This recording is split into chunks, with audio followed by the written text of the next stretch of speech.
일에 실패했어도 찬양드립니다.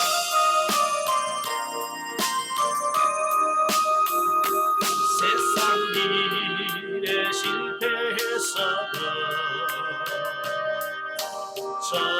절망하지 말라.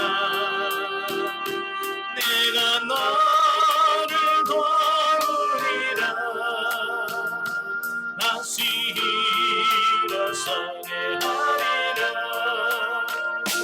질병으로 고통당해도 두려워 말라. 내가 너를 도우리라. 다시 일어서게 하리라. 어린 양을 내가 살아가거늘 한면 너희는 그냥 듣다보면 나는 너와 함께하는 너의 하나님 들미니 들어보는 손으로 듣으리라. 내가 너를 복수하리라. 너를 크게 사용하리라. 나로 하여금 나를 증거하도록 내가 너를 도우리라. 아멘. 기도하겠습니다.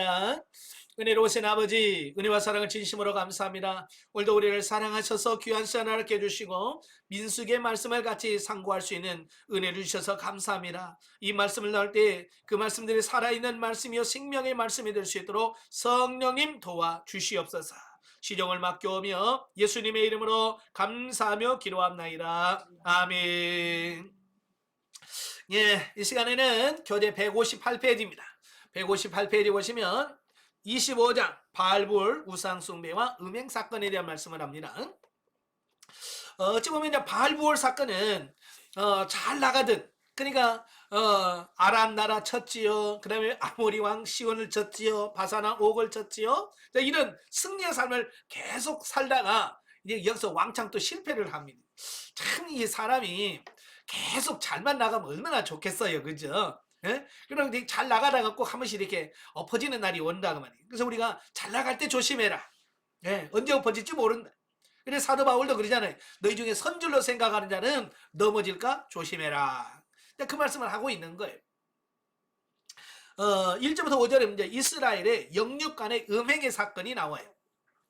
22장부터 24장에 걸쳐서 이스라엘을 저주하려고 했던 발락과 발람은 하나님의 저지로 그 계획이 실패를 하자 서로 헤어져 자신들의 처소로 돌아갈 수밖에 없었다라는 거예요.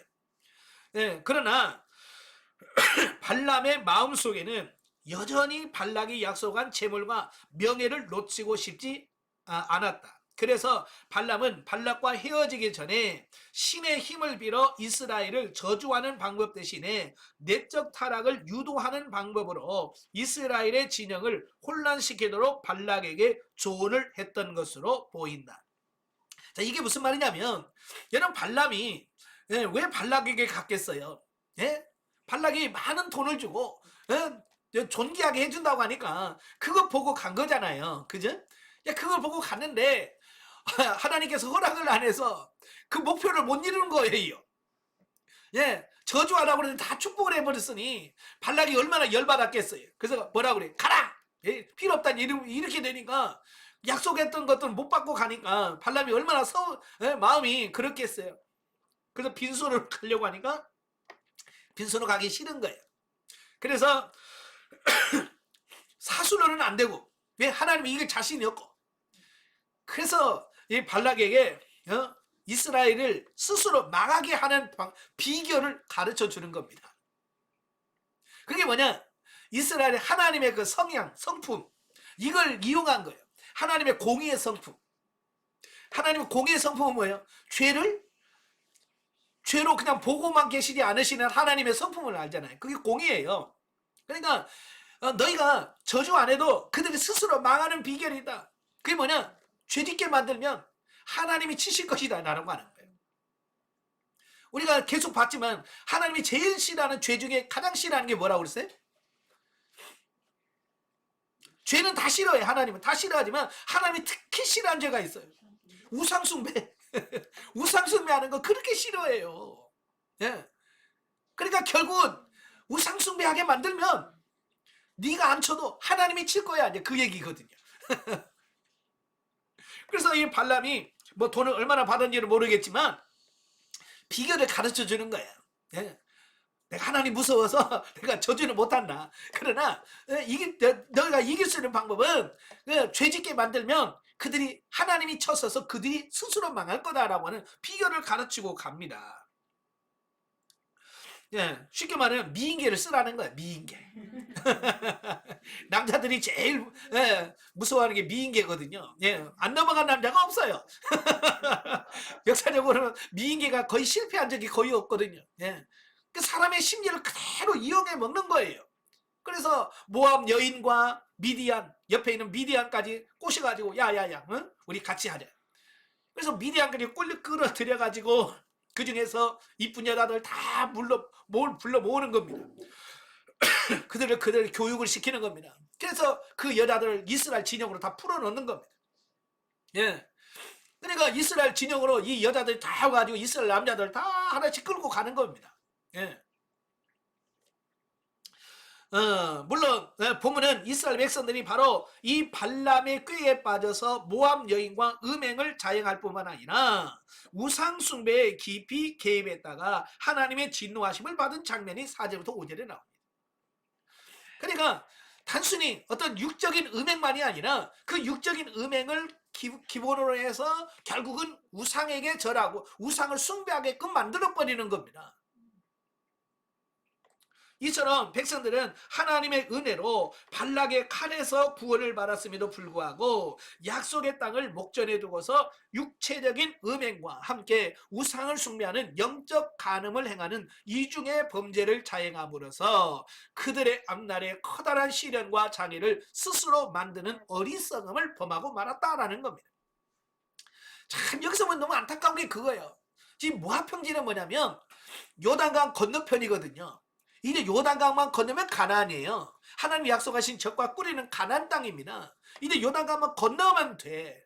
근데 그 요단강을 건너지 못하고 그걸 못 참아서, 그죠? 그걸 못 참아서 인내하지 못하고, 예. 그래서 범죄함으로 말미암아서 그들은 가나안 땅에 들어가지 못하고 거기서 하나님 징계로 죽어가는 거예요. 이게 얼마나 안타까운 건가?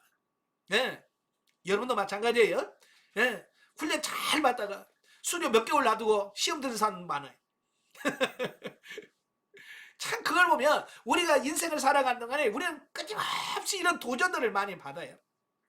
그 도전들을 잘 이기고 가야지. 예. 그 중간중간에 오는 많은 유혹과 시험에 우리가 진다면 우리는 가나안 땅에 들어갈 수 없습니다. 그 요단강은 그렇게 넓은 강이 아니에요. 그렇게 넓은 강이 아니에요. 물론 그 홍수 우기철에는 그 물이 철철 넘치는 시기는 강이 넓지만 평상시에는 그렇게 요단강은 그렇게 넓은 강은 아니에요. 예. 그러니까 지금도 그렇죠. 요르단하고 이스라엘 그 여리고 넘어가는 게 다리가 있거든요. 요단강을 건너는 다리가 있어요. 그래서 지금 차를 타고 그 다리를 건너가게 되어지는데 저는 사실 요단강 맨날 요단강 들어가지고 큰 기대를 걸고 갔어요. 예? 야 요단강이 얼마나 크고 뭐 크나 보자 그러는데 그 다리 요르단에서 국경을 넘어서 그 다리를 건너가면서 이렇게 쳐다보는데 맨날 모래바닥만 쫙 나와. 모래바닥 나가는데 끝까지 모래바닥이요. 예? 물을 하나를 못 봤어요. 왜냐면 요즘에 이제 그 농사를 많이 짓잖아요. 그죠? 농사를 짓다 물이 필요하니까 그 요단강에 흘러가는 사이로 내려가는 물을 다 막아서 다 농사 짓는 데 써버리는 거예요. 그러니까 그 요단강의 끝까지 와서 사이로 물이 들어가야 되는데 사이로 들어가는 물이 없어. 건기 제가 마지막 절에 이제 건기 마지막 부분에 갔거든요. 그때는 비 한 방울 안 오니까. 예. 그러니까 가서 이제 사이에 가 보니까 옛날보다도 저 밑에 내려가 있는 거예요, 사해가. 왜냐하니까 그 요단강으로 물이 들어와야 했는데 들어오는 물을 다 퍼써버리니까 요단강으로 들어오는 물이 없는 거예요. 그러니까 사해가 점점 줄어들고 있어요. 그래서 지금은 사해가 얼마 안 가면 사해가 이제 아예 말라버릴 것이다 라고 그런 의견이 있어요. 그래서 지금 지중해 바닷물을 어떻게 끌어들여서 사해를 채울 수 있는가 그걸 지금 연구하고 있다는 거예요. 그래서 지중해 물을 원래 이제 사해가 그 해수면보다도 400m인가요? 낮잖아요. 네, 낮아. 그러니까 얼마든지 끌어올 수 있잖아요. 이제 그걸 연구하고 있다는 거예요. 근데 뭐 옛날에는 그 요단강에 마치 모맥을 거두는 시기, 늦은 비가 내리라서 비가 넘치는 그런 시기였거든요. 어쨌든 그 요단강만 건너면 이제 가나안이에요. 조금만 참으면 돼. 그 사람은 그 조금을 못 참아. 제가 출애굽기 강의하면서도 15장에서 그 엘림의 그 마라의 쓴물과 엘림에 대해서 얘기하면서 제가 말씀을 드렸을 거예요. 얼마만 참으면 된다고요? 조금만 참으면 돼. 마라의 쓴물에서 그 하나님이 예비해 놓으시고 준비하신 엘림의 그 종려나무 70그루와 물샘 12이 있는 그 쉴만한 물가 바로 여기까지 가는데 10km밖에 차이가 안 나요. 그들이 10km만 참았으면 하나님이 예비하신 그 엘림에서 너무 행복했을 텐데 그 10km를 못 가가지고서 원망하고 불평하다가 마라의 쓴물에서 하나님의 징계를 받게 되고 이런단 말이에요. 그래서 우리가 나 도저히 못 참겠다라고 생각했을 때 조금만 참으면 돼. 많이도 아니에요. 조금만 인내하면 돼. 끝까지 인내하셔서 통과하셔야 돼. 아시겠죠? 자, 6절부터 15절에 보면 비느하스의 의분. 하나님은 그 모압 여인들과 음행하고 우상 숭배에 참여한 백성들을 공개 처형과 연병으로 심판을 하셨습니다. 그래서 연병으로 인하여 그때 죽은 사람의 숫자가 뭐냐면 24,000명이나. 여러분 24,000명 작은 수 아닙니다. 24,000명이면 엄청나게 많은 숫자예요. 예. 어느 한 지파의 작은 지파에 해당될 만큼 굉장히 많은 사람인데 바로 이 연병, 이 우상 숭배와 음행에 빠졌다가 죽는 사람의 숫자만 24,000명이라고 말해요. 따라서 백성들은 자숙하고 회개하는 것이 마땅했음에도 불구하고 그렇죠. 24,000명이 죽어가는 그 시기에 그들이 하나님 앞에 엎드려서 하나님 죄송합니다. 우리가 무지했습니다. 몰라서 그랬습니다. 용서해 주세요라고 회개를 해야 되는데 그들이 회개하지 않고요. 시몬 지파의 족장인 시므이는 미디안 족속의 두령의 딸 고스비를 데려다가 자신의 장막에서 음행을 자행하고 자행하고 있다는 거예요. 지금 한쪽에서는 막 연병으로 죽어가고 있고 많은 사람들이 하나님 앞에 회개하고 있는데 족장이라고 하는 이 시므이는 많은 사람들이 보는 앞에서 떳떳하게 그 고스비라는 이방 여인을 데리고 자기 장막에 들어가서 음행을 저지르고 있는 거예요. 그 모습을 바라본 비느하스가 열받은 겁니다. 이분이 여기서 참을 수가 없는 거예요. 어떻게 저럴 수가 있을까? 그는 제사장이었지만 어때? 창을 들고 그 장막으로 뛰어 들어갑니다. 창을 들고 그 장막에 들어가서 그 남녀를 그냥 찔러 죽여요. 그래서 그는 범죄자를 척결하는 이런 모습을 보게 돼요. 이러한 비느하스 행위는 개인적인 감정에서 나온 것이 아니었으며 순간적인 비이성적인 행동도 아니었다. 그는 오직 하나님의 영광을 드러내고 이스라엘의 거룩함을 회복하고자 하는 신앙적 열심의 발로였다라는 사실이에요. 여러분 우리가 감정이라고 하는 게 있죠. 이 감정이라는 두 가지 감정이 있어요. 육신에서 나오는 감정이 있고 영에서 나오는 감정이 있습니다. 그래서 이 육신에서 나오는 감정은 죄예요. 그냥 육신에 막 육신에 혈기로 막 해가지고 뭘 하면 죄를 지어요. 그러나 이 영에서 나오는 감정은 하나님의 영광을 드러난다고 말이에요. 그래서 우리가 감정을 잘 구분할 수 있어야 돼요. 내가 지금 화가 났을 때 이 육신의 감정이나 영의 감정이니. 근데 보통 우리는 영의 감정이라기보다는 지금 우리가 많이 내는 감정은 영의 감정이라기보다는 육신의 감정이 많아요.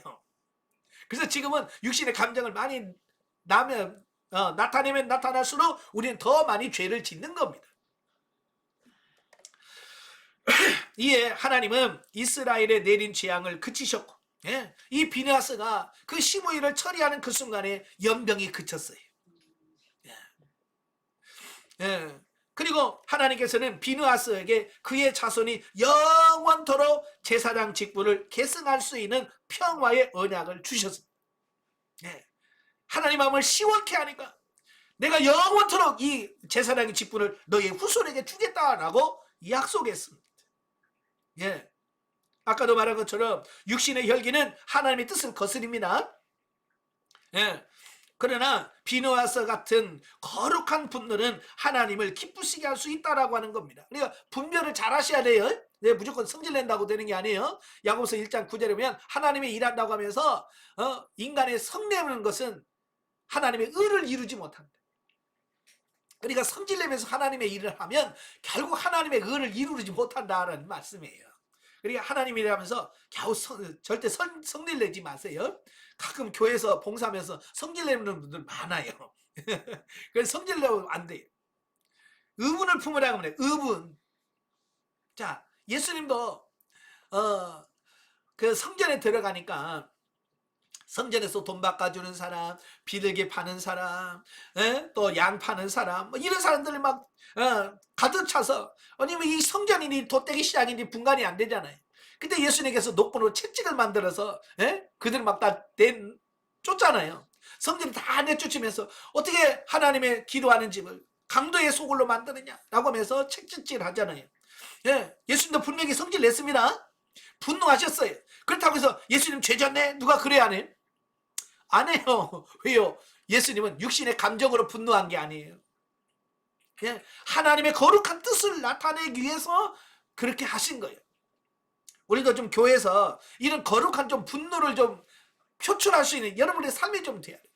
우리가 하나님의 말씀을 살지 못하는 부분을 통해서 우리가 왜 하나님의 말씀을 살지 못하는지에 대한 거룩한 분노를 가져야 돼요. 그런데 우리는 그런 것도 없어요. 기도 안 하면서도 분노하지 않습니다. 기도 안 하는 것 때문에 분노하지 않습니다. 엉뚱한 거 가지고 우리는 분노합니다. 점심 교회에서 주는 밥이 맛이 없다고 분노해. 그 사실은 그냥 아이고 오늘 밥이 맛이 없네. 그건 넘어가도 될 거야. 근데 그거 가지고만 싸우면서 막 맛이 없다고 그런데 이건 거룩한 분노가 아니에요. 그건 육신의 분노예요.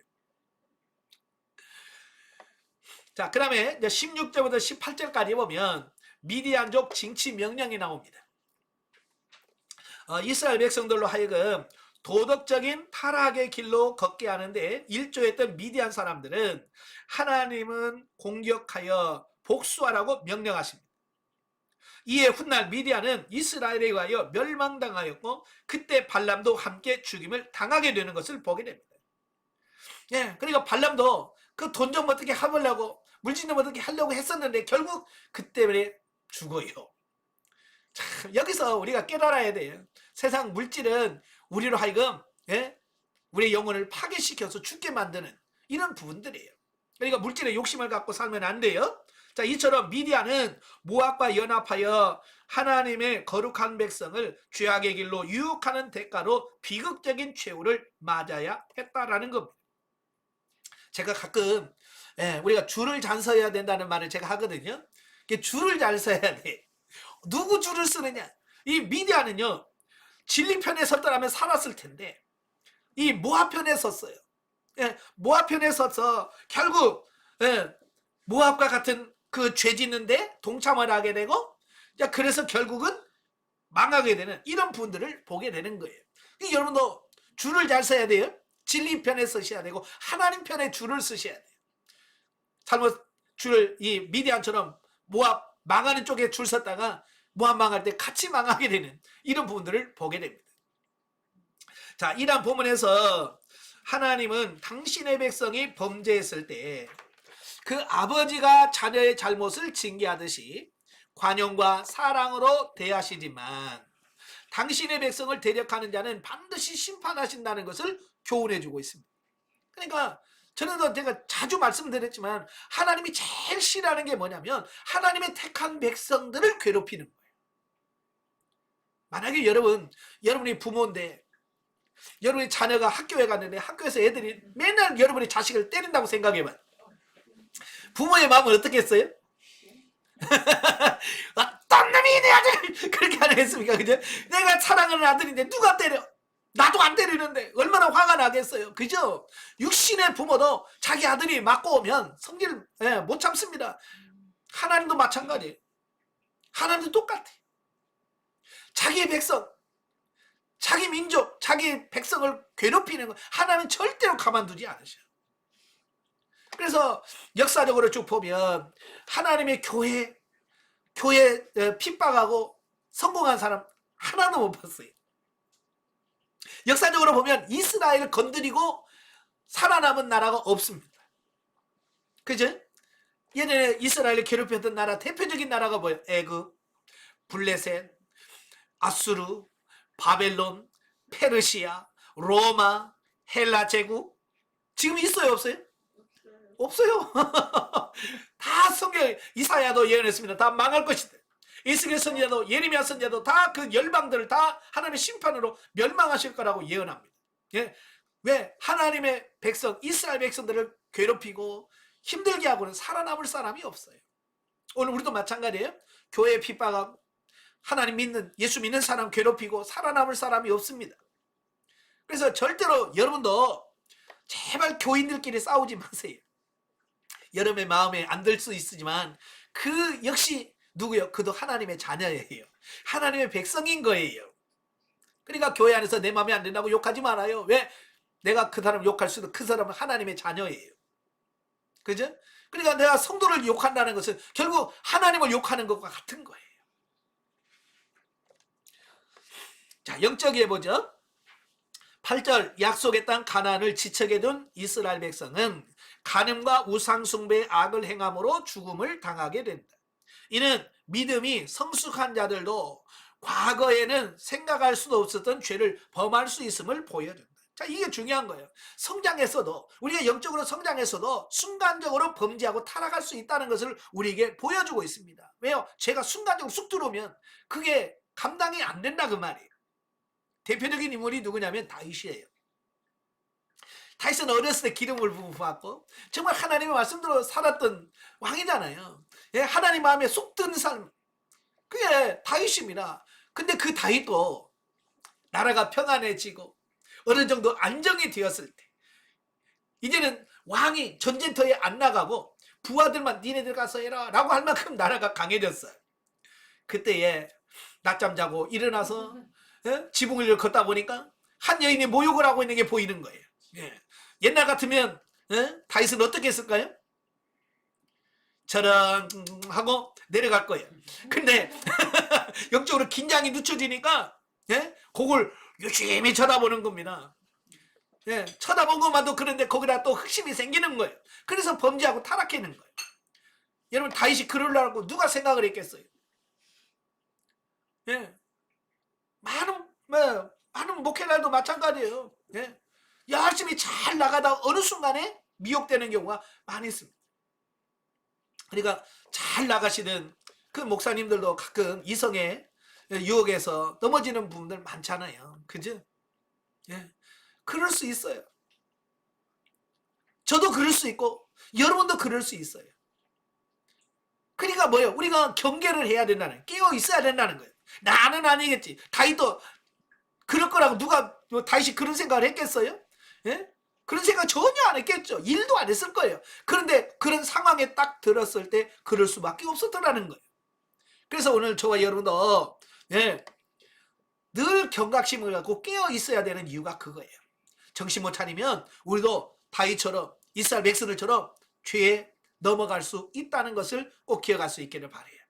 그러니까 성장했다고 해서 나는 아니겠지? 아니에요. 성장해도 가능성은 항상 갖고 있어요. 왜? 육신을 갖고 있는 한은 어쩔 수가 없어요. 나중에 육신을 벗고 천국에 가서는 그런 걱정 안 해도 돼요. 왜? 육신을 없으면 이제 죄질 수가 없어. 그래서 육신이 있는 한은 어쩔 수가 없어. 아시겠죠? 그래서 육신을 입고 있을 때는 항상 깨어 있어야 돼.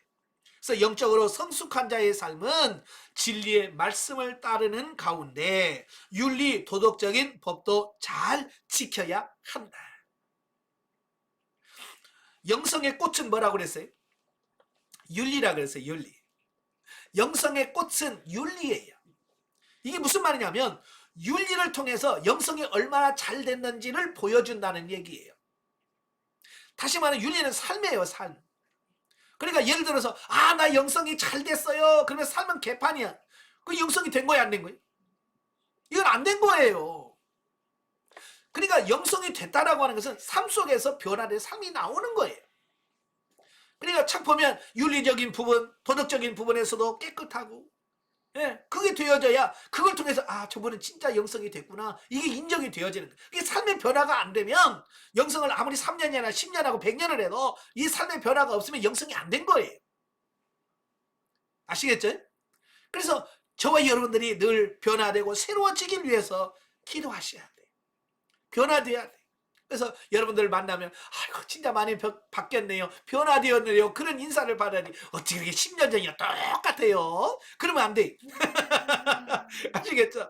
우리는 만날 때마다 아이고 옛날하고 달라요, 한 달 전하고 다르네, 이렇게 변화된 모습이 나와야 돼.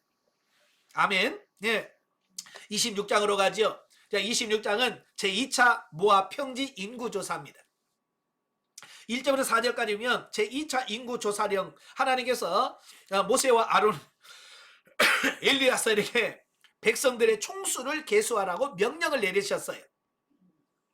하나님께서는 일찍이 광야를 원활하게 행군하기 위해서 1차 인구조사를 하게 했죠. 그래서 민수기 1장부터 4장에 보면 하나님께서 그 광야 행군을 위해서 인구조사를 해라라고 합니다. 그러나 백성들은 광야를 행군하는 동안 하나님을 배반하고 원망한 사건으로 인해서 가나안 입국이 유보되었고, 여호수아와 갈렙을 제외한 출애굽 1세대가 광야에서 최후를 맞이하게 되었다. 예.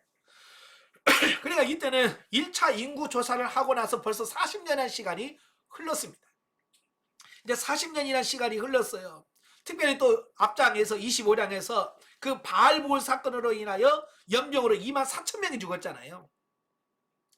그러니까 갑자기 인구 변화가 확 생긴 거예요. 그래서 이제 가나안에 입성을 하려면 다시 인구조사를 해서 다시 계획을 세워야 된다라고 하는 거죠. 그래서 인구조사의 필요성이 생긴 거예요. 그래서 하나님께서 그 작전을 세우고 뭘 하려면 인구조사가 돼야 돼요. 그리고 모든 계획을 세우려면 먼저 숫자 파악이 제일 중요하거든요. 저도 군대에 있었으면 군대 가봤지만 군대 가면 매일 하는 게 뭐냐면 숫자 세는 거예요. 모이기만 하면 하나 둘 셋 넷 번호권 몇 명, 항상 인구 숫자를 세는 거야. 군인 몇 명이냐. 그래야 작전을 세울 때 몇 명은 보초, 몇 명은 앞에 가서 작업하고 몇 명은 뭐하고, 이게 나오는, 숫자를 파악해야 이게 나오는 거예요. 그래서 군인은 뭐든지 숫자부터 세. 네. 국가에서도 그렇잖아요. 미래의 계획을 세우려면 뭐부터 해요? 숫자부터 세는 거예요. 그래서 우리나라도 5년인가요? 4년인가요? 정기적으로 인구 조사를 하잖아요. 그래서 젊은이가 숫자가 늘어가는지, 애들의 숫자가 늘어가는지, 이런 걸 파악을 하고 나서 이 계획을 세우는 거잖아요. 그죠? 그래서 아이들의 출생이 점점 줄어든다. 그러면 이거 어떻게 계획을 세워야 되느냐? 이제 초등학교 숫자를 줄여야 되겠네. 또 그러면 교사 임용의 숫자도 줄여야 되겠네. 그래서 이 숫자를 파악해야 계획을 세우는 겁니다. 이들도 바로 그 가나안 정복을 위해서 재정비할 목적으로 인구 조사를 하게 되어집니다. 특별히 가나안 정복이라는 그 위협을 이루기 위해서는 군대를 조직해야 돼요. 예, 군대를 조직해야 되기 때문에 본문에서도 역시 만 20세 이상 싸움에 나갈 수 있는 사람을 계수하도록 하나님이 명령을 내리십니다. 자, 그래서 인구조사를 하게 되어집니다. 5절부터 51절까지 각 지파의 인구 계수 결과, 네 지파를 제외한 제2차 인구조사 결과 1차 인구조사 때 60만 3,550명보다 1,820명이 감소한 6만 1,730명이에요. 예, 그 3자가 있는데요. 0입니다. 끝자리가 0이에요. 참 보시면 40년의 시간이 흘렀는데 숫자가 줄었어요. 이건 뭘 말합니까? 그 광야에서 얼마나 범죄하고 타락하고 하나님의 징계로 얼마나 많은 사람의 숫자가 죽었는가. 이걸 볼 수 있잖아요. 자, 우리나라도 그죠? 인구 한참 늘어갈 때 산하 제한이라고 해가지고, 예? 제 어렸을 때 맨날 뭐, 둘만 낳아 잘 기르자. 그러다가 뭐야, 딸아들 막나타가 뭐 거짓골 못 면한다. 하나만 낳자. 딸아들 굴면 하나만 낳자. 그러다가, 지금은 어때요? 이제 뭐든지 낳아라. 네? 많이 나면 이 국가에 뭐 하는 거다. 그래서 하다 보니 이미 이 사고들이 바뀌어가지고 힘들어요. 일부러 이렇게 산하 제한을 하지 않았음에도 불구하고 인구가 줄었어요. 그만큼 하나님의 징계와 심판이 얼마나 많았었는지를 보여주는 거죠. 사실 한번 생각해 보세요. 야곱이 애굽에 내려갈 때 70명이 내려갔어요. 70명이 애굽에 내려가서 430년 동안 살면서 장정들만 60만 3,550명이에요. 이게 얼마나 많은 기하급수적으로 숫자가 늘어난 거잖아요. 만약에 그 숫자 늘어나는 그 방식대로 이 광야 40년 동안 늘어났다면 숫자가 배 이상 늘어나야 정상이에요. 그렇잖아요. 40년 동안 인구가 늘었으면 배 이상 늘어났어야 돼요.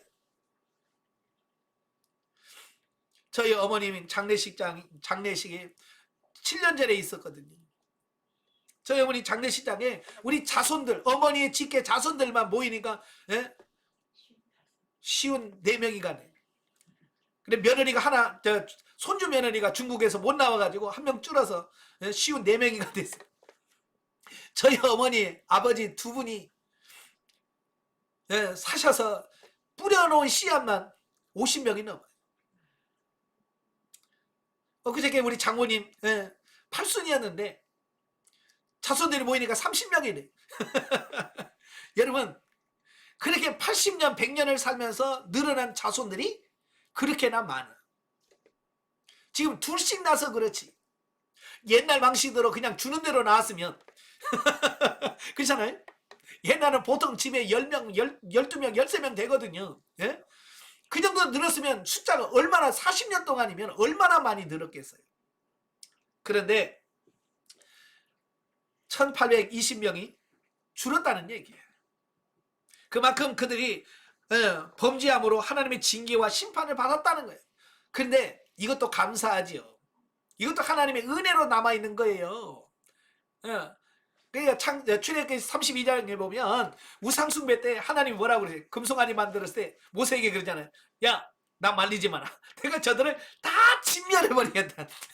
그러잖아요. 다 진멸하고 너로 큰 민족을 이루어주겠다. 그때 다 죽었어야 돼.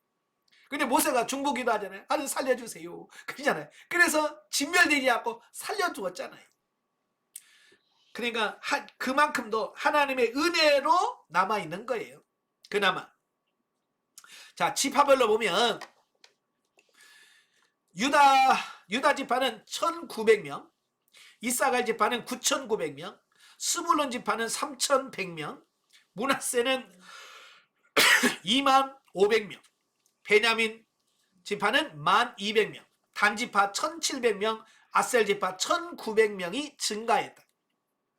이게 뭐냐면 다 전체적으로는 줄었는데 그 줄어있는 그 숫자로 나름 이 지파는 일부 지파는 그 숫자가 늘어났다는 거예요.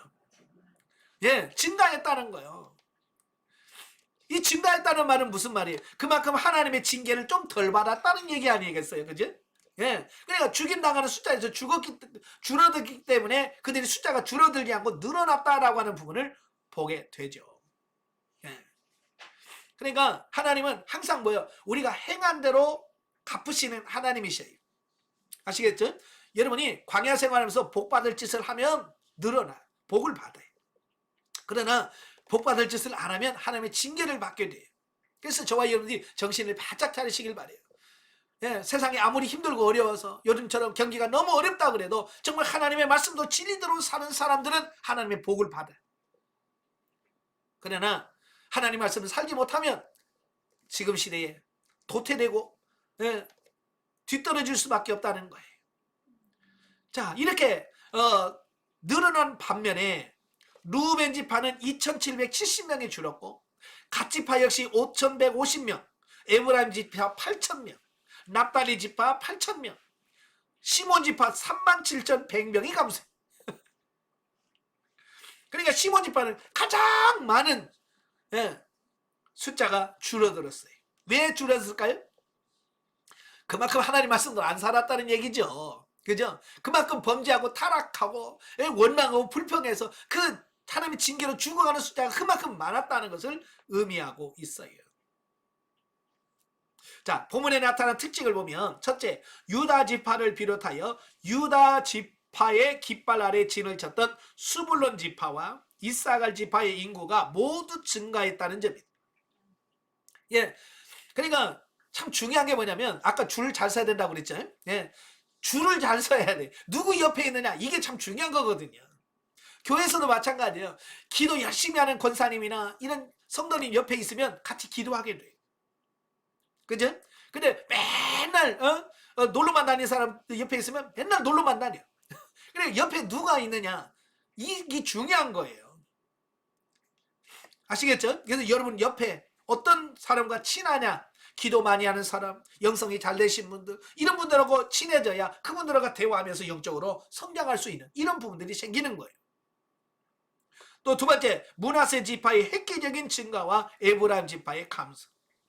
여러분, 므낫세와 에브라임은요 같은 요셉의 자손이에요.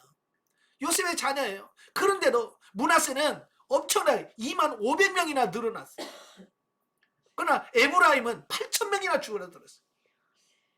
참 이걸 보면 같은 형제라도 이렇게 어떻게 살았냐에 따라서 결과가 이렇게 다를 수 있다는 것을 보여주고 있어요. 또 세 번째, 시몬 지파의 현격한 감소다. 이는 야곱의 저주가 성취된 것으로 추측컨대 바알볼 사건으로 죽은 24,000명 대부분이 시몬 지파인 것으로 여겨진다.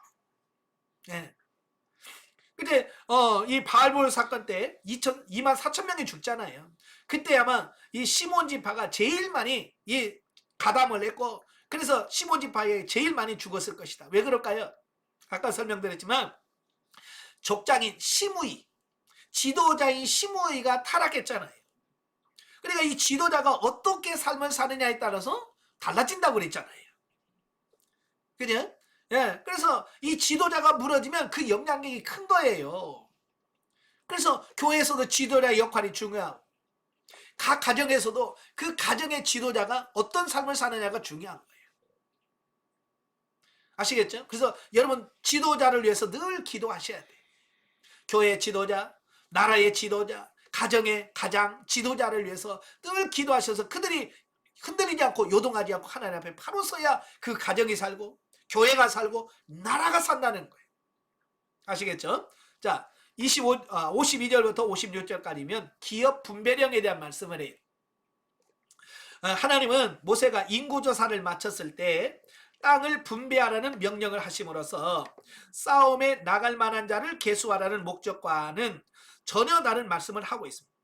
그러니까 이번에 인구조사는 두 가지 목적이에요. 하나는 군대에 나갈, 싸움에 나갈 자를 계수하는 것과 나중에 가나안 땅을 분배할 때 어떻게 분배할 거냐라고 하는 부분을 하기 위해서 인구조사를 했다라는 거예요. 이게 두 가지 목적으로 인구조사 했다는 거죠. 예.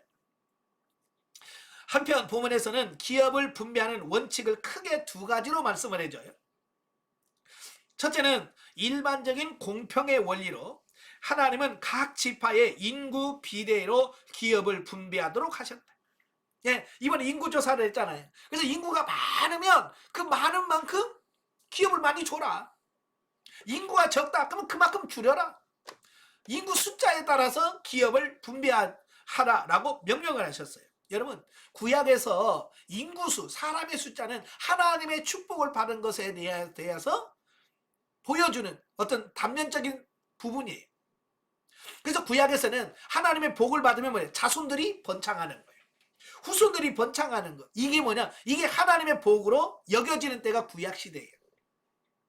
그래서 인구가 많이 늘었다고 하는 말은 결국 하나님의 복이 그 가정에, 그 지파에 임했다라고 하는 뜻이거든요.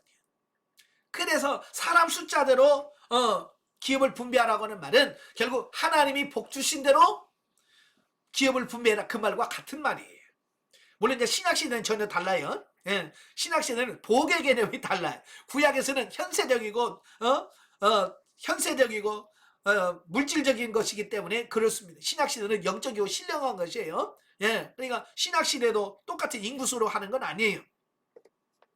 그 다음에 두 번째로 하나님의 주권 원리로 기업의 위치를 제비 뽑아서 결정하도록 하셨어요. 자, 여러분 이런 어떤 땅을 줄 때에 여러분은 각자 욕심이 뭐겠어요? 좋은 걸 가지려고 하겠죠. 자, 예를 들어서 자, 아파트 청약을 들어가요. 아파트 신축 아파트를 쳐요. 그래서 그 아파트에 내가 청약을 넣었어요. 당첨이 됐습니다. 그래서 이제 그 아파트를 이제 방 호수를 정해야 되잖아요. 사람들은 다 어디 층을 원할까요? 그렇죠. 로얄층 5, 6, 7, 8 뭐 여러 중간에 아주 로얄층이라고 그걸 다 원할 거예요. 그 누구도 다 그럴 거예요. 그러면 알아서 가져가세요. 그러면 난리 날 거예요. 그죠? 물론 영성이 잘 된 여러분들은 다 뽑으셔. 내가 나중에 남은 데 가겠습니다. 이러겠지만 대부분은 안 그래요. 눈이 펄개가지고 어떻게 좋은 데 가야 되나. 예? 그래서 가끔 성도들도 목사님 이번에 추첨해요. 좋은 층 없다라고 기도 좀 해주세요. 저한테 기도 부탁도 해요. 그만큼 뭐요? 좋은 쪽으로 가고 싶은 거예요. 이게 사람의 마음인 거예요. 이 가나안 땅도 마찬가지잖아요. 가나안 땅이 뭐 1, 2평입니까? 예, 굉장히 넓은 땅인데 그걸 지역을 분배해서 나누는데 전부 다 뭐요? 좋은 쪽 가격을 칩잖아요.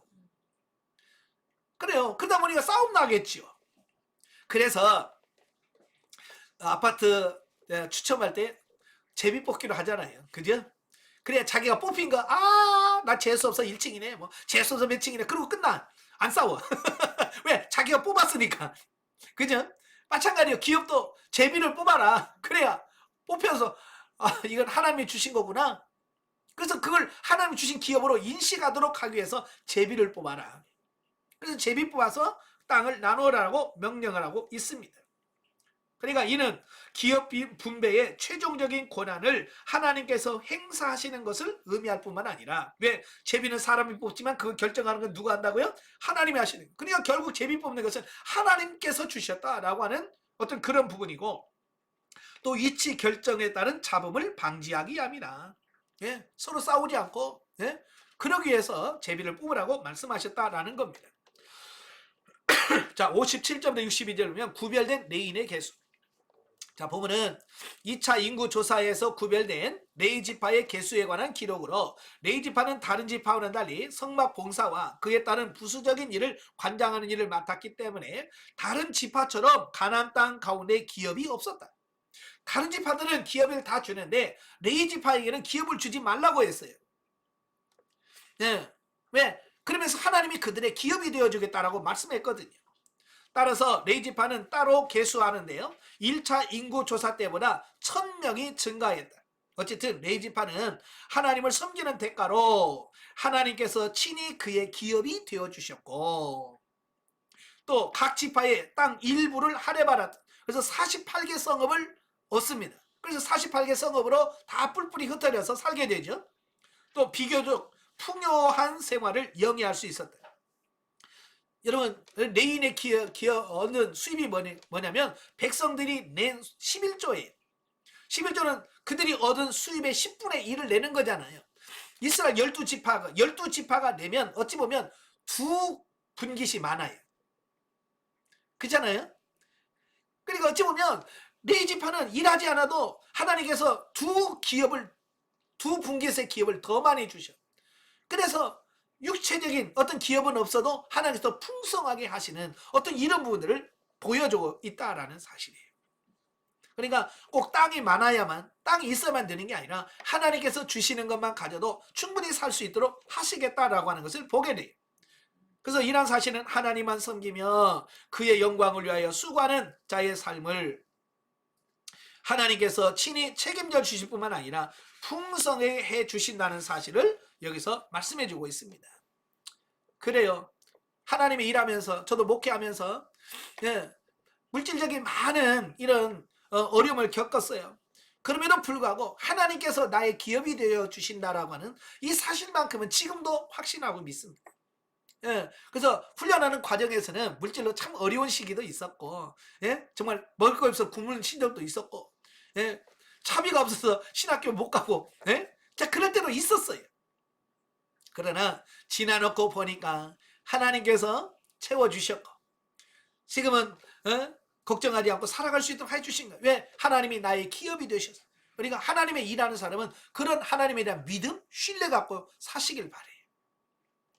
그 다음에 63절부터 65절이면 성취된 하나님의 선언. 자, 인구조사를 딱 해보니까 1차 인구조사를 했던 사람 중에서 유일하게 여호수아와 갈렙만 살아있는 거예요. 다 죽었어요. 그게 13장, 14장에서 분명히 하나님께서 약속했잖아요. 여호수아와 갈렙만 들어갈 거고 나머지 계수하면 하나도 못 들어간다라고 하는 그 하나님 말씀이 그대로 성취되어졌다라고 하는 것을 보게 돼요. 그래서 이번 인구조사를 통해서 그것이 확실하게 드러나는 거예요. 여러분, 하나님의 말씀은 진리예요. 그래서 선포하면 그대로 되어집니다. 여러분의 말은 진리일까요? 아닐까요? 우리들의 말은 진리가 아니죠. 그래서 우리 말들은 잘 안 돼요. 그러나 여러분이 성장해서 진리단계, 생명단계에 들어가면 여러분의 말이 진리가 될 때가 있어요. 그래서 여러분의 입에서 된다 그러면 되고요, 안 된다 그러면 안 되게 될 때가 와요. 성장하면 그렇게 됩니다. 자, 영적이해 보죠. 자, 본문에서 두 번째 인구조사는 광야 훈련을 통하여 얻어진 믿음과 영적인 재능, 영적인 힘을 의미한다라고 하겠다. 반면에 2차 인구조사가 1차 인구조사 때와 달라진 것은 이들이 하나님의 말씀대로 온전히 순종하는 사람들이었다라는 사실이. 예, 그러니까 1차 인구조사 때는 애굽에서 길러진 힘을 의미해요. 그러면 2차 인구조사는 뭐냐? 광야에서 하나님 훈련하고 연단하는 과정에서 얻어진 힘을 말합니다. 예, 숫자적으로는 비록 줄었지만 어때요? 차원이 다른 거예요. 우리가 훈련을 받고 나면 어찌 보면 훈련 받기 이전보다도 육신적으로는 부족해질 수 있어요. 예, 목회하는 목사님들은 성도가 줄어들어서 교회가 조금 덜 성장할 수도 있고, 여러분도 재산이 좀 줄어들 수도 있고, 자, 그럴 수 있습니다. 왜? 훈련하니라. 그렇다고 해서 그게 줄어든 거냐? 아니라 그 말이에요. 그게 훨씬 더 예전에 그 풍성한 것보다 훨씬 더 유익하다라는 사실이에요. 보세요. 1차 인구조사 때 그 숫자는 많았지만 말씀에 순종했어요? 안 했죠. 맨날 원망하고 불평했잖아요.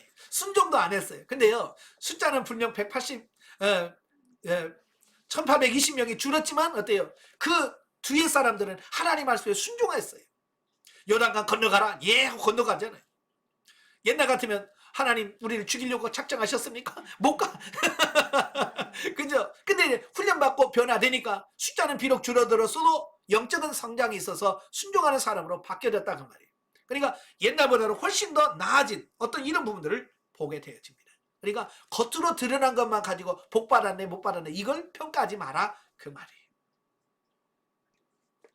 자, 그 다음에 예수님을 믿고 하나님의 은혜를 체험했으나 세상적으로 풍요롭지 않아도 진리의 말씀을 따라서 참된 승리자가 된 모습을 바라볼 때 전자는 광야에서 원망 불평하다가 죽어간 자들이지만 후자는 약속의 땅 가나안을 정복하고 소유하고 누리는 자들이라는 것을 보게 됩니다. 그러니까 겉으로 드러나는 숫자에 연연하지 말라 그 말이에요.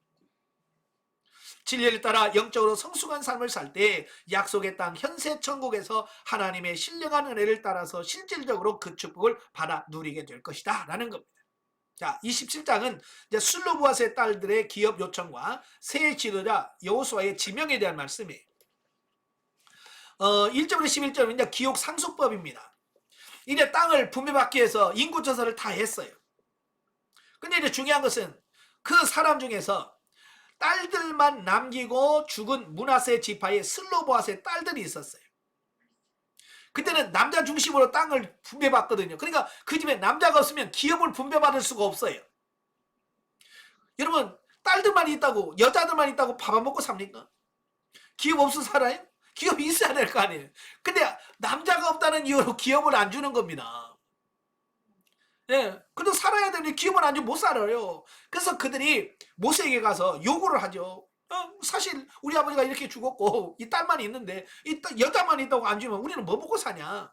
요청을 하게 되는 겁니다. 그러니까 모세가 그걸 듣고 하나님 앞에 물어. 하나님 이런데 어떡할까요? 라고 기도한. 자, 여기서 이 말은 무슨 말을 하냐면 기도의 중요성에 대한 말씀을 하는 거예요. 알고도 안 하면 못 받아. 만약에 솔로몬의 딸들이 아이고 뭐 다 그렇게 사는데 뭐 아이고 우리는 없이 살아야 돼. 그러면 그들 기업 받을까요? 못 받을까요? 예, 구하지 않으면 못 받아요. 예, 그렇잖아요. 그러나 그들이 어때요? 직접 가서 모세에게 말했잖아요. 이 기도해야 구해야 받는다는 것을 말씀해주고 있는 겁니다. 모세도 자기 생각대로 안 해요. 야야 법이 그래 그럼 끝나잖아요 요즘에. 근데 모세는 그걸 가지고 하나님께 아뢰입니다. 이런데 어떻게 하면 좋겠습니까? 그러니까 하나님께서 그들의 말이 옳다. 예? 그래서 기업을 줘야 되지 않냐. 그래서 법이 바뀌어버려요. 이제 여자도 기업을 분배받게 된다. 이건 정말 획기적인 사건이죠. 근데 당시는 그런 게 없어요. 사실 뭐 예수님 낚시 때만 해도 여자들 인구조사할 때 숫자도 안 들어갔잖아요. 그죠? 오병의 기적 마지막에 뭐라 그래? 예, 여자와 아이들 외에 5천 명이 뭐 여자나 어린아이 숫자도 안 들어가. 근데 그보다도 1500년 전에 이미 하나님은 여자에게도 기업을 나눠주도록 말씀하시므로 예, 인권에 대해서 어쩌면 최선봉을 걷고 있더라라고 하는 것을 보게 되죠. 자, 그래서 오늘 아까도 말한 것처럼 이 슬로바스의 딸들이 가서 구하니까 받잖아요. 오늘 마찬가지예요. 필요한 거 있으면 하나님께 기도하세요. 구하세요. 아시겠죠? 알아서 주시겠지? 아니요. 구해야 받아요. 기도하시기를 바래요. 자, 넘겨서 12절부터 23절에 보면 모세의 후계자 여호수아. 하나님은 땅 분배에 대한 모든 지시를 마치신 후에 그 무리바의 물 사건을 이유로 모세가 가나안 땅에 들어가지 못하고 아바림 산에서 죽음을 맞게 되리라고 예언을 하십니다. 예, 이제 다 기업 분배를 다 해놓고 마지막에 요단강 건너가기 직전에 하나님께서 모세에게 말씀합니다. 너 옛날 무리바 사건에 내 영광을 드러내지 못하고 못 간다고 그랬지? 네. 너도 가나안 땅에 들어가지 못하리라 라고 하시는 말씀을 하게 하시는 겁니다. 자, 여기서 우리에게 중요한 게 뭐예요?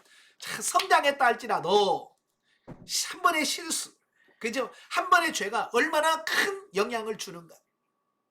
예. 40년 동안 그렇게 충성하고 봉사했지만 단 한 번의 실수가 그를 가나안 땅에 들어가지 못하게 만드는 결정적인 부분이 되어진 거예요. 그래서 여러분도 예, 실수하지 않고 죄 짓지 않으려고 노력하셔야 돼. 그래서 모세는 자신을 대신하여 이스라엘을 가나안으로 인도할 지도자를 세워달라고 간청하자 하나님은 그 응답으로 여호수아를 모세를 계승할 후계자로 지목하셨고 이에 모세는 순종하여 여호수아를 이스라엘의 지도자로 세우셨다. 자, 모세도 그게 영감이 안 되는 거죠. 이해가 안 되는 거 한 번 가지고 너는 가나안 땅에 못 들어간다고 하니까 얼마나 속상했겠어요. 그죠? 그래서 3번씩이나 하나님 가나안 땅에 들어가면 안 됩니까? 라고 모세가 하나님께 간구해요. 그때마다 하나님께서 안 된다고 확실하게 대답을 하시고 그러니까 모세도 이제 포기를 해요. 그러면 나를 대신해서 이 백성들을 잘 인도해서 가나안 땅에 들어가게 할 지도자를 세워주세요. 나의 후계자를 세워주세요 라고 기도하게 되고 결국 하나님께서는 그래 너의 여호수아를 내 뒤에 후계자로 세워서 그로 하여금 이스라엘을 가나안 땅으로 들어가게 하겠다라고 하는 약속을 해주십니다. 참 모세가 그렇게 할 수 있었던 비결이 뭐라고요? 예, 그가 영적으로 성장했기 때문에 이게 가능한 거예요. 아시겠죠? 여러분들 성장하기 전에는 이게 잘 안 돼요. 근데 성장을 하게 되면 이런 넓은 마음이 넓혀져. 그래서 품을 수 없는 사람 품게 되고 사랑할 수 없는 사람을 사랑하고 이해할 수 없는 사람을 이해하고 용납할 수 없는 사람을 용납하고 이 성장하니까 가능한 거예요. 성장 안 하면 이게 안 돼요. 여러분도 성장하시면 될 줄로 믿습니다. 예. 이와 같은 본문에서 다음과 같은 교훈을 준다. 첫째, 하나님은 죄에 대한 대가는 반드시 찾으신다라고 하는 겁니다. 이게 중요한 거예요. 특히 성장하면 성장할수록 더 책임이 크다. 그러니까 영적으로 성장하면 성장하니까 좋네. 예, 좋아요. 그런데 내가 성장하면 성장한 만큼의 대가도 또 치러야 된다는 사실이에요. 자, 예를 들어서 이런 거요. 누가 슈퍼에 들어가서 10,000원짜리 물건을 훔쳤어요. 그런데 문제는 뭐냐?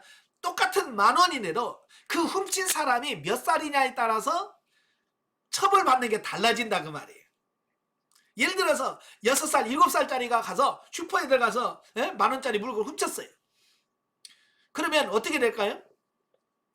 훔치다가 들켰어. 그러면 어른들이 그걸 훔친 거 뺏으면서 뭐라고, 이놈 새끼야, 어린 놈이 그러면 되냐? 꿀밤 몇 대 맞고 끝나. 그죠? 꿀밤 한 대 맞고 끝내요. 그런데 그게 중학생에서 13살, 14살부터 되면 꿀밤 맞고 끝나는 수준이 아니에요. 예를 들어 소년원에 가요. 소년원에. 그죠? 근데 여러분처럼 나이가 지긋한 한 40, 50대 된 사람이 10,000원짜리 훔쳤다. 어떻게 갑니까? 어디 갑니까? 교도소에 갑니다. 똑같은 10,000원인데도 불구하고 누가 훔쳤느냐, 어느 수준의 사람이냐에 따라서 처벌이 달라져. 영적인 부분도 마찬가지예요. 광야에 있는 사람이 실수했을 때, 가난 1단계 있을 때 실수했을 때, 가난 2단계, 진리 단계 때, 또 생명 단계에서 어느 단계에 있을 때 내가 실수하느냐 실패하느냐에 따라서 그만큼의 또 처벌 강도가 달라져요. 우리가 광야 때는요, 우리가 실수를 많이 해도 하나님께서 너그럽게 용서해 줍니다. 왜? 어리니까. 그런데 생명 단계 들어오면 이제 성인이거든요. 그 성인에서 실수하면 하나님께서 용서해 주시면 거기에 대한 대가는 지불하게 돼요. 그래서 성장할수록 범죄하지 않으려고 깨어 있어야 돼요. 아시겠죠? 예, 두 번째로 지도자는 개인의 영달보다는 백성의 유익을 먼저 생각해야 된다라고 하는 거예요. 예, 그러니까 우리가 성장해서 지도자가 된다는 얘기는 자기만을 생각하면 안 되고, 이제 자기만이 아니라 백성들, 그 사람들을 위해서 힘써야 된다는 것이죠. 그 다음에 세 번째, 하나님은 당신의 필요로 하는 자를 직접 부르신다. 하나님 나를 써주세요 그런다고 사람을 써주는 게 아니고, 하나님께서 하나님이 일하기에 필요한 일꾼들을 주님께서 직접 지명하여 부르신. 그래서 하나님께서 일하게 하신다는 얘기예요. 그 다음에 네 번째, 하나님은 당신의 사역을 위하여 부르신 자에게는 능력과 존귀를 더하여 그 일을 충분히 감당하도록 하신다라는 얘기입니다. 그러니까 마태복음 10장에 보면 예수님께서 12제자를 부르셨잖아요. 12제자를 부르셔서 그들을 둘씩 짝을 지어서 전도를 내보실 때에, 야 그냥 가서 전도해, 안 했었어요. 그들에게 귀신을 쫓아내고 각종 질병을 고치는 능력을 부여주셨어요. 그런 권세와 능력을 주시고 나가서 전해라 그랬어요. 이건 뭘 의미하느냐? 오늘날 하나님의 일하기로 부르심을 받은 사람들에게는 하나님께서 그 일을 감당할 수 있는 능력을 주시더라고요. 예를 들어서 목사로 부르셨다면 그 목회 일을 감당할 수 있는 재능, 달란트 다 주셔서 부르신 거예요. 그러니까 우리가 아유 못해요, 나는 부족합니다 라고 말할 수 있는, 그게 없어요. 그냥 우리는 아멘 감사합니다 라고 하나님의 부르심에 순종할 수 있는 사람이 되어야 돼. 뭐 자격을 다 갖추어서 그 일하는 사람 없어요. 저도 목사입니다만 제가 뭐 자격 100% 다 갖추었기 때문에 목회하는 거 아니에요. 저도 부족합니다. 아직도 모자란 게 많아요. 그렇지만 하나님께서 그 부족함을 채워주실 걸 믿고 하는 거예요. 혹시 하나님이 여러분을 부르신다면 그 하나님의 부르심에 아멘하고 순종하시길 바래요. 자, 영적에 보죠. 12절 23절에서 모세는 하나님으로부터 자기의 사명과 수완이 다 되었음을 통보받고 하나님께 후계자를 세워줄 것을 요청하였다. 하나님께서는 자기 백성들을 가나안 땅으로 인도할 자로서의 자기의 모든 권한을 여호수아에게 넘기게 되므로 율법을 중심으로 해서 살던 광야에서 신령한 은혜가 주체가 되는 삶으로 바꿔지는 모습을 영적인 비유로 보여준다. 자, 사실 이 모세가 가나안 땅에 들어가지 못하게 되는 표면적 이유는 무리바 사건 때문이죠. 하나님의 영광을 드러내지 못하고 반석을 명하여 물을 내라 그러는데 반석을 치고 화를 내면서 했던 그런 부분 때문에 가나안 땅에 들어가지 못합니다. 이건 어찌 보면 표면적인 이야기예요. 그러나 정말 내면에 들어가면 깊은 뜻이 있어요. 여러분, 모세는 율법의 대표자입니다. 모세는 율법의 대표자예요. 네, 그리고 육신의 생명을 예표하는 사람입니다. 반면에 여호수아는 복음을 상징하고 영적 생명을 예표하는 인물입니다. 이걸 잘 기억하셔야 돼요. 모세는 율법을 상징하고 여호수아는 복음을 상징하는 거예요. 상징하는 바가 다른 거예요. 그래서 하나님께서 모세에게 너 가나안 땅에 들어가지 못하리라 라고 말씀하신 이유는 단순히 죄지었기 때문이 아니고, 뭐 죄진 걸로 말하면 뭐 다른 사람 죄 안 졌나요? 네? 상징하는 바가 있기 때문에 그런 거예요. 즉 율법으로는 천국에 들어가지 못한다. 복음으로만 천국에 들어갈 수 있다는 것을 보여주는 거예요. 이걸 가장 잘 깨달은 사람이 누구냐면 사도 바울이에요. 그래서 사도 바울은 야, 율법은 목학 선생이야. 옛날에 목학 선생이라고, 지금은 초등교사라. 예, 율법으로는 천국 못 들어가. 율법은 예수 그리스도 앞에까지만 인도하는 초등교사 역할만 하는 거예요. 이걸 분명하게 선포했던 사람이 누구냐? 바울이에요. 오늘 우리도 이 사건을 통해서 모세가 가나안 땅에 들어가지 못한 이유를 통해서 율법으로는 천국에 들어갈 수 없구나, 이걸 보여주는구나, 이걸 깨달으셔야 돼요. 근데 대부분의 사람들은 이걸 못 깨달았고 그냥 단순히 모세가 무리바 사건 때문에 가나안 땅에 못 들어갔네 라고만 생각한다 그 말이에요. 우리는 영적으로 좀 깊이 있는 부분을 볼 수 있는 영적 눈이 열려지셔야 됩니다. 예, 28장은 각 절기에 드릴 제물들, 1절부터 2절은 이제 정한 시기에 드릴 제사에 대한 말씀을 합니다. 여러분, 이 제사라고 하는 것은 범죄하고 타락한 인간으로 인간이 범죄함으로 하나님의 관계가 틀어지죠. 예, 깨져요. 그래서 하나님과 관계가 깨진 이 하나님과 이스라엘 백성들을 다시 연결해 주는 고리, 예수님이 오기 전까지 임시적으로 사용하는 게 뭐냐? 그게 제사라는 제도였어요. 그래서 이 제사는 하나님께 나아갈 수 있는 유일한 길이었어요. 언제까지? 예수님이 십자가에 못 박혀 죽기 전까지까지. 이제 예수님이 십자가 못 박혀 죽으시고 난 이후에는 구약의 제사로 하나님께 나아가는 것이 아니라 오직 예수 그리스도, 산길이 되신 예수 그리스도, 그분을 통해서 하나님께 나아가는 겁니다. 네, 아시겠죠? 그래서 구약에서는 이 제사가 굉장히 중요한 거예요. 왜? 아직 예수님이 안 오셨기 때문에. 그래서 지금까지 출애굽 2세대에 대한 인구조사와 가나안 정복을 위한 새로운 지도자를 임명한 후 본문에서는 가나안 정복 전쟁에도 불구하고 하나님께 드릴 제사에 대하여 언급해주고 있습니다. 자, 이것을 통해서 뭘 가르치느냐? 뭐가 더 중요한지를 깨달아야 된다라는 사실을 말씀해주고 있어요. 그러니까 정복 전쟁 중요하죠. 가나안 땅 정복하는 건 중요하죠. 그러나 제사도 중요하다. 이걸 말씀해 주려고 하는 거예요. 자, 이것은 가나안 정복이 이스라엘의 군대의 힘이나 지략에 의하여 이루어진 것이 아니라 하나님께 대한 경배와 확실하고도 명백한 믿음에 의하여 이루어지게 되리라는 사실을 교훈해 준다라는 사실입니다. 다시 말하면 가나안 정복을 할 때 가장 중요한 게 뭐예요? 군사훈련하고 막 무기 사고 이게 아니라 하나님의 관계, 제사는 뭐라고 해서 하나님과 관계를 회복하는 거라고 그랬잖아요. 그죠? 하나님의 관계가 가장 중요하다. 그래서 제사는 끊지 마라. 계속 제사를 드려라. 하나님 관계를 잘 유지해라. 이 말씀을 하고 있는 거거든요. 특별히 하나님은 본문에서 이스라엘 자손들에게 나의 예물, 나의 식물되는 화제, 나의 향기로운 것이라고 하는 것을 말씀하시면서 나의라는 말을 3번이나 반복합니다. 이는 백성들이 제사를 드릴 대상이 하나님 자신이라는 걸 말합니다.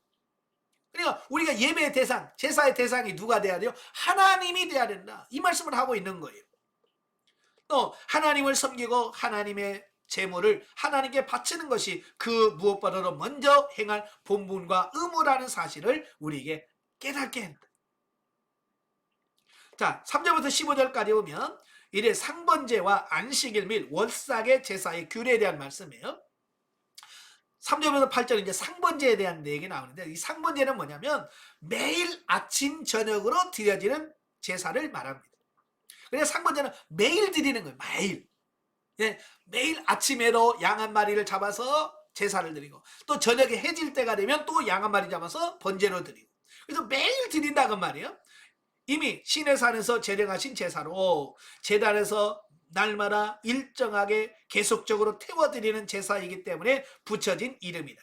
그 상번제는 매일 아침과 저녁으로 1년 된 순양 한 마리씩을 드렸고 그와 함께 소제와 전제를 드렸는데 그렇게 하신 이유가 뭘까? 이건 뭐예요? 자기 백성을 위하여 날마다 하나님 앞에서 충고하고 계시는 그리스도 사역을 예표한다. 매일 하나님 보좌 우편에서 저와 여러분을 위해서 예수님이 중보하고 계시. 이걸 또 상번제는 오늘날 우리에게 교제할 때 하나님 앞에 매일 아침 저녁으로 기도하는 삶을 살아야 된다. 교제하는 삶을 살아야 된다. 이걸 말씀해 주고 있어요. 그래서 아침에 일어나자마자 우리가 새벽 기도하면서 하나님 앞에 기도하면서 그 하루의 삶을 주님께 맡기고 저녁에 잠자리에 들기 전에 마지막 점검 기도하면서 또 하루를 마무리하는 이런 부분들이 필요하다. 상번제는 아침에 기도하고 저녁에 기도하는 아침 저녁으로 하는 기도를 비유한다라고 볼 수 있겠죠. 그래서 여러분 아침 저녁으로 꼭 기도하세요. 예. 한편 9절부터 10절은 이제 안식일에 대한 부분이에요. 안식일은 평일의 상번제보다 2배의 제물을 바쳤는데 이것은 우리가 안식일에만 특별히 헌신해야 함을 의미하지 않고 평상시에 늘 하나님께 헌신하는 삶을 사는 가운데 특별히 안식일을 거룩히 구별하여 지켜야 함을 의미한다. 자, 그러니까 주일날은 상번제가 있어요. 매일 드리는 상번제가 있고 또 안식일에 드리는 또 제사가 또 있어요. 그러니까 안식일은 상번제 드리고 그 다음에 안식일 제사를 드려야 돼요. 예, 그러니까 안식일이라고 상번제 빼고 그냥 주일 제사만 드리는 게 아니고 그날로 매일같이 드리는 상번제 위에 안식일 드리는 제사도 드려야 된다라고 하는 것을 말씀해 주고 있어요. 자, 이건 뭘 말하냐? 사실은 주일에만 신자가 되고 나머지 엿새 동안은 불신자와 같이 행하는 사람에게 매우 중요한 교훈이 된다. 자, 이게 무슨 말이냐면 보통 이제 썬데이 크리스찬이라고 그러잖아요. 예, 평상시는 하나님 믿는 것처럼 생활하지 않다가 주일만 되면 신자가 되는 사람. 예, 그래서 주일이고 하나님의 날이라고 생각하는 분들이 있단 말이에요. 즉 하나님은 온전히 예배하는 것 1회 중에 하루지만 그 근본 정신을 실천하는 데는 한 주간 전체가 필요하다라는 얘기를 하고 있어요. 그러니까 주일만 예배드리고 끝이 아니라 그 주일 예배와 한 주간의 삶과 연결되어야 된다. 이 말씀을 하고 있는 거예요. 아시겠죠? 네. 자, 오늘날 주일 예배 제가 늘 말씀하면서 내가 주일 예배에 승리해야 된다라고 얘기를 해요. 이제 승리해야 된다는 말은 무슨 말이에요? 예배를 통해서 하나님께 주시는 은혜를 충만하게 받으셔야 돼요. 주일날은 하나님의 은혜로 충만히 채워지고 나머지 7일은 뭐냐? 그 받은 주일날에 취한 그 은혜를 가지고 7일 동안을 승리하는 삶을 살아가는 거예요. 예, 그런데 문제는 뭐냐? 오늘날 주일날 가서 예배 드리고 오면서 집에 들어와서 정말 은혜 충만하고 성령 충만해서 들어오느냐? 이제 그거예요. 제가 많은 분들한테 질문을 던졌어요. 주일날 예배 드리고 오면 정말 충만하고 들어오십니까? 그러니까 아니라는 거예요. 주일날 예배 드리고 오면서 너무 힘들어하는 거야. 아유, 오늘 주일도 힘들었네. 그래서 오자마자 아이고 그래서 이불 속에 파고 들어가는 침대로 들어가는 거예요. 왜? 너무 힘들다는 거예요. 자, 그걸 보세요. 여러분 주일날 은혜 받고 충만해도 한 주를 승리할까 말까잖아요. 근데 주일날도 충전도 안 되고 아이고 죽겠다 그러면 주일도 죽겠는데 월화수목 때는 얼마나 더 죽겠어요. 그러니까 승리의 삶을 살지 못합니다. 여러분 주일날 승리하셔야 돼요. 그러니까 주일날 예배 드리고 와서 하나님 주신 힘으로 막 이렇게 해도 세상에 살 때 쓰러지고 넘어진단 말이에요. 근데 주일날 은혜만 안 되면 안 돼요. 그래서 여러분들이 주일 예배 들어가면서 사모하는 마음 가지고 하나님의 은혜가 필요합니다. 하나님의 은혜 주셔야 한 주간 승리할 수 있습니다. 그래서 주일날 집에 오시면서 정말로 콧노래를 부르면서 막 그렇게 와야 돼. 아멘. 주일에 승리하시길 바래요. 예. 근데 대부분이 주일날 이미 지고 와. 그냥 풀이 확 쭈가지고 어깨 축 쪄져가지고 아이고 힘들어. 그리고 오니까 한 주일 동안 승리의 삶을 살 수가 없는 거예요. 주일 예배에 승리하시기를 바래요. 자, 그 다음에 11절부터 15절까지 월삭에 대한 월삭. 자, 월삭은 매월 초 하루를 말합니다. 그러니까 1월 1일, 2월 1일, 3월 1일 같은 한 달을 시작하는 첫날 1일을 월삭이라고 그래요. 그래서 그날에는 또 하나님 앞에 제사를 드립니다. 자, 이때 제사를 드리는데 그 제사의 의미는 뭐냐면 그달 한 달을 하나님께 온전히 헌신한다는 의미를 담고 있습니다. 지금도 가끔 일부 교회에서는 월삭 예배라고 해서 이거 뭐 매월 첫날은 새벽기도 하는 날, 전교인 새벽기도 하는 날, 그래서 월삭에 전교인이 다 새벽기도 하고 그러더라고요. 예, 물론 좋은 부분입니다. 그러나 그것도 하나의 형식으로만 그치면 안 되고 실제로 한 달 동안 하나님의 말씀대로 살겠다라는 결심과 결단이 필요하고 그렇게 또 사는 역사가 나와야 돼. 그 월삭만 지킨다고 되는 게 아니라는 얘기예요. 그래서 월삭에는 특별히 속죄 제사를 드렸는데요. 이는 지난 1개월의 생활을 되돌아보고 지은 죄를 고백하여 용서받지 아니하면 새로운 한 달을 하나님께 헌신하는 것이 무의미하다는 것을 의미합니다.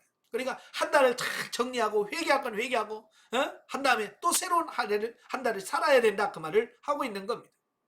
그리고 월삭에는 속죄제 위에 또 송아지 둘과 순양 하나와 1년 되고 흠없는 순양 7과 거기에 수반되는 소제물과 전제물을 드렸다. 이는 자신의 죄를 고백한 백성들이 지난 한 달간을 지켜주신 하나님의 은혜를 깨닫고 감사와 영광을 돌리도록 하게 합니다. 그래서 우리는 매달이 매일 감사하고 매주일 감사하고 매달 감사하고 또 매년 감사하는 거예요. 아시겠죠? 네, 그래서 늘 감사하시길 바래요. 그 다음에 16절부터 31절까지면 6월절과 77절 제사 균에 대한 말씀이에요. 보면은 1년에 한 차례씩 드려지는 6월절 제사와 6월절 이후 정월 15일부터 7일간 무교절을 지키라고 말씀해 주시는데요. 이런 무교절에는 7일 동안 무교병을 먹는다. 이 무교병이라고 하는 말은 누룩을 넣지 않는 순수한 밀가루만 반죽해서 구운 떡을 무교병이라고 그래요. 그래서 무교병을 먹는다 그래서 무교절, 누룩이 없다 그런 뜻이에요. 자, 그 다음에 첫날을 성회로 모이고 아무 노동도 하지 않으며 또 매일 번제와 소제 또 속죄제 상번제를 드려야 하고 그리고 다시 제7일에는 성회로 모이고 노동을 하지 말라라고 말씀해 오고 있어요. 자, 한편 이때는 다른 제사에 비하여 엄청나게 많은 제물을 바쳤는데 이는 이 절기가 하나님의 특별한 구원 사역, 즉 곧 이스라엘을 장자의 재앙으로부터 구원하신 사역과 이스라엘을 애굽의 압박과 종살이로부터 해방시킨 사역을 기념하는 것이기 때문이다라는 겁니다. 이와 마찬가지로 오늘날 우리들도 하나님께서 그리스도를 보내어 우리를 구원해 주신 것을 기억하고 감사하며 항상 하나님을 경배하여야 한. 그러니까 이 6월절은 그 애굽에서부터 구원받은 부분에 대하여 감사하여 지키는 절기가 6월절이거든요. 이건 오늘날에 뭐냐면 우리가 죄로 인하여 세상에 살던 우리를 예수 그리스도의 은혜로 구원받아서 이제 하나님의 백성으로 하나님의 자녀로 살아갈 수 있게 되었다. 그러니까 구원해 주셨다라고 하는 구원에 감격하여 드리는 절기가 6월절이에요. 그러니까 오늘날은 옛날에는 뭐 정월 14일 날이 6월절이지만 오늘날은 그 날짜를 지키는 게 6월절을 지키는 게 아니에요. 지금은 6월절을 지키는 게 뭐냐?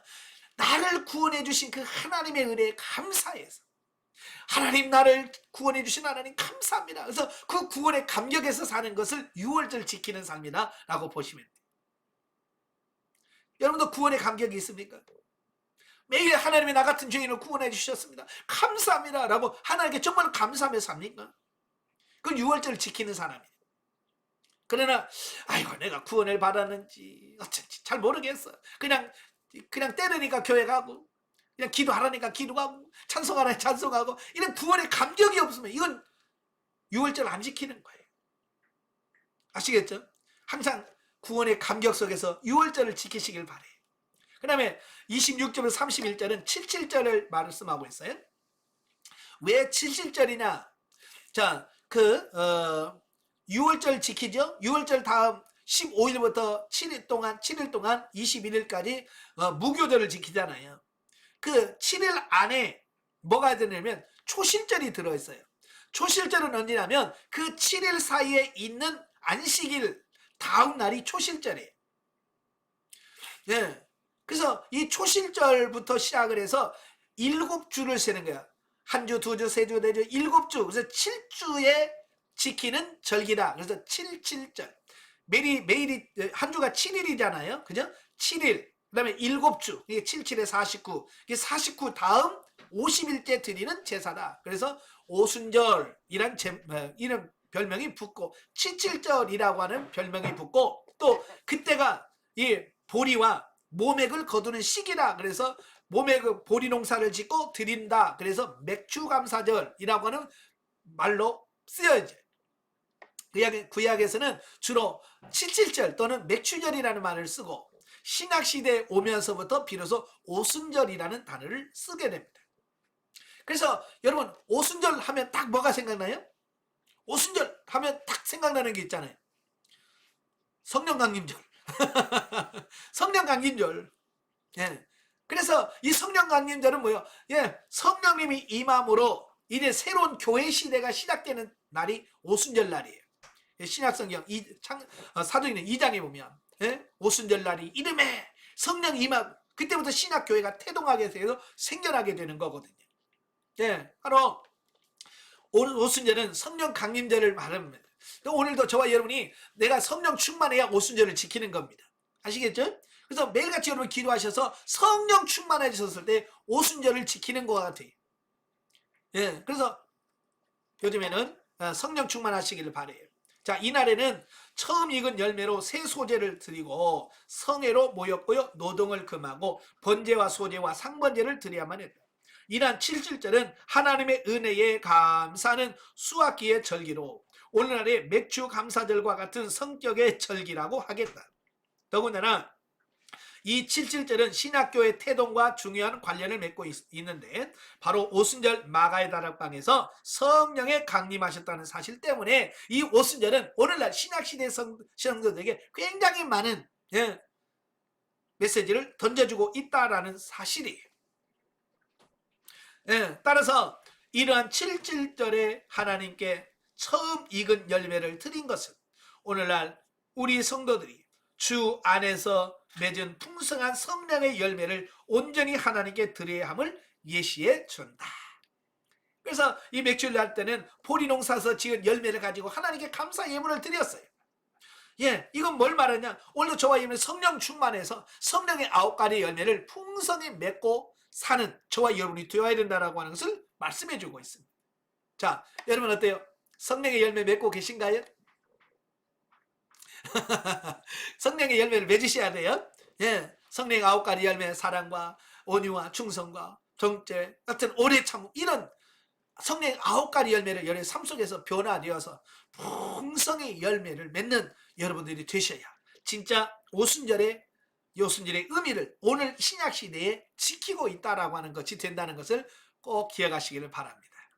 예, 이걸 잘 기억하시길 바랍니다. 예, 기도하겠습니다. 은혜로우신 아버지 감사합니다. 오늘도 우리를 사랑하셔서 귀한 말씀을 듣게 하신 아버지, 이 말씀들을 통해서 우리 자신이 날마다 새로워지고 변화되는 우리 자신들이 다 될 수 있도록 주님 도와 주시옵소서. 아버지 예수 그리스도를 통해서 절기가 완성이 되었습니다.